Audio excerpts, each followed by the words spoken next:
Salam kenal, aku Aisyah Fadila Putri dengan NPM 11525201014. Dalam video ini, kita akan membahas tentang demensia pada orang yang sudah lanjut usia. Apa kita pernah melihat orang tua atau kakek nenek kita menjadi lebih pendiam, mudah lupa, atau sering terlihat bingung? Banyak orang menganggap hal ini sebagai proses penuaan yang wajar. Proses menua merupakan bagian alami dari kehidupan manusia. Seiring bertambahnya usia, individu akan mengalami berbagai perubahan, tidak hanya secara fisik, tetapi juga secara psikologis dan kognitif. Sayangnya, perubahan psikologis pada orang yang sudah lanjut usia seringkali dianggap sebagai hal yang wajar dan kurang mendapat perhatian. Padahal, kondisi kesehatan mental yang tidak terjaga dapat meningkatkan resiko gangguan kognitif.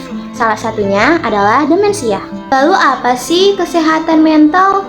Kesehatan mental dapat diartikan sebagai kondisi di mana individu mampu berpikir secara jernih, mengelola emosi, serta berfungsi secara optimal dalam kehidupan sehari-hari. Pada lansia, kesehatan mental seringkali terabaikan karena fokus utama biasanya hanya pada kesehatan fisik. Kesehatan mental pada orang yang sudah lanjut usia dapat dipengaruhi oleh berbagai faktor seperti pensiun, kehilangan pasangan, penurunan kemampuan fisik, serta berkurangnya interaksi sosial. Apabila kondisi tersebut tidak diimbangi dengan dukungan psikologis yang baik, orang lanjut usia berisiko mengalami gangguan mental seperti kesepian, depresi, dan penurunan fungsi kognitif. Dan sekarang kita akan membahas tentang demensia. Demensia adalah kondisi gangguan fungsi otak yang mempengaruhi daya ingat, berpikir, serta kemampuan menjalankan aktivitas sehari-hari secara signifikan. Ini bukan sekedar pikun biasa, karena gejalanya bisa terus memburuk dan dapat mengganggu kehidupan sehari-hari pada lansia.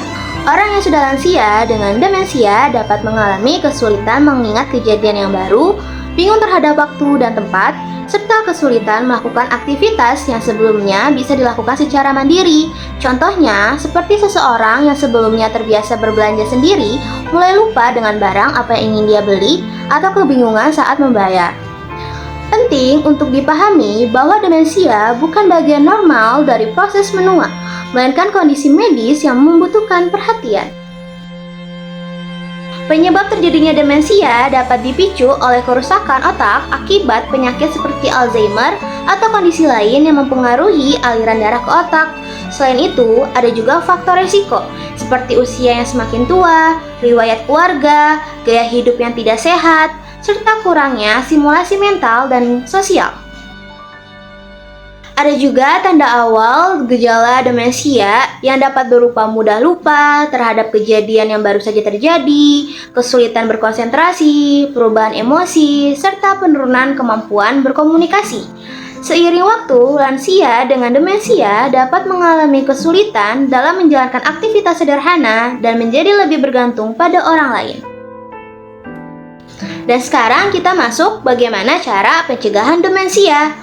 Upaya pencegahan demensia dapat dilakukan melalui penerapan gaya hidup yang sehat, seperti aktivitas fisik yang ringan, pola makan yang seimbang, serta stimulasi mental melalui kegiatan membaca, berdiskusi, atau berinteraksi sosial. Peran keluarga di sini sangat penting dalam menciptakan lingkungan yang aman, suportif, dan penuh empati. Menjaga kesehatan mental pada orang yang sudah lanjut usia berarti menjaga kualitas hidup mereka, seperti dengan perhatian, pemahaman, dan dukungan yang tepat. Lansia dapat menjalani masa tua dengan lebih bermakna dan bermartabat. Demikian pembahasan kita tentang demensia pada orang yang sudah lanjut usia. Semoga video ini dapat menambah wawasan kita semua untuk lebih peduli terhadap orang tua dan lansia di sekitar kita. See you guys di video selanjutnya. Bye-bye!